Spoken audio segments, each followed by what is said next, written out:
ঢাকা মহানগরের অত্যন্ত জনপ্রিয় ছাত্রনেতা নুরুজ্জামান জনিকে পুলিশ হেফাজতে থাকা অবস্থায় নিয়ে ক্রসফায়ার দিয়ে ঢাকা মহানগরের যুবদল দক্ষিণের আহ্বায়ক খন্দকার এনামুল হক এনামকে ১ নম্বর আসামি করা হয়। তিনি বলেন, আইনের প্রতি শ্রদ্ধা রেখে জনি হত্যার মিথ্যে মামলায় হাজিরা দিতে যুবদল ঢাকা মহানগর দক্ষিণের সংগ্রামী আহ্বায়ক খন্দকার এনামুল হক এনাম। ছাত্রদল নেতা জনি হত্যা ১০ বছর আগের ঘটনা। ২০১৫ সালের ২০ জানুয়ারি খিলগাঁও এলাকায় পুলিশ হেফাজতে থাকা অবস্থায় নিহত হন নুরুজ্জামান জনি।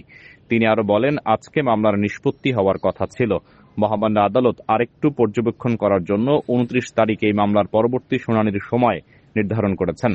ফ্যাসিস্ট হাসিনার আমলে পরিবারের পক্ষ থেকে মামলা গ্রহণ না করায় পরবর্তীতে প্রকৃত আসামিদের বিরুদ্ধে একটি মামলা দায়ের করা হয়। স্টাফ রিপোর্টার রেজাউল ইসলাম শাওনের তথ্যচিত্রে বিস্তারিত। ক্যামেরায় ছিলেন ইমাম হোসেন। মিথ্যা বানোয়াট মামলা, আমার সহযোদ্ধাকে হত্যা করে তৎসময় খিলগাঁও থানা ছাত্রদলের সাবেক সাধারণ সম্পাদক, ঢাকা মহানগরের অত্যন্ত জনপ্রিয় ছাত্রনেতা নুরুজ্জামান জনিকে তারা নিয়ে ক্রসফায়ার দিয়ে আমাকে ১ নম্বর আসামি করা হয়।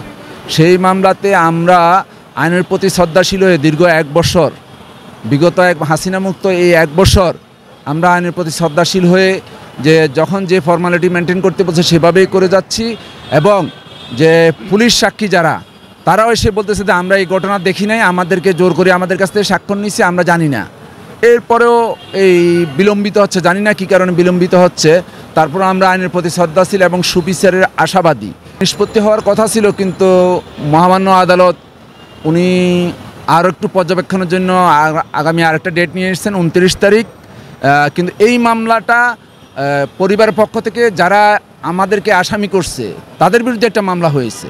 তারপরেও এই একই মামলার সাথে আরও ২টা মামলা রিলেটেড ছিল, ওই ২টা মামলা থেকে আমাকে অব্যাহতি দেওয়া হয়েছে।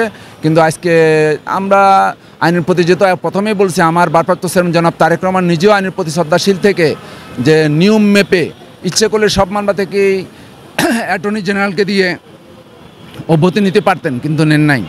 স্বাভাবিকভাবে মামলাগুলো শেষ করার জন্য আমরা চেষ্টা করতেছি। তারই ধারাবাহিকতায় বিচারপতি মহোদয় যা বলেছেন সেটার উপর আমরা শ্রদ্ধাশীল থেকে আগামী ২৯ তারিখ আবার যে ডেট দিয়েছে সেই ডেটে আশা করি হয়তো মামলা থেকে খালাস পাবো, এই আশায় থাকলাম। ইনশাআল্লাহ। ধন্যবাদ।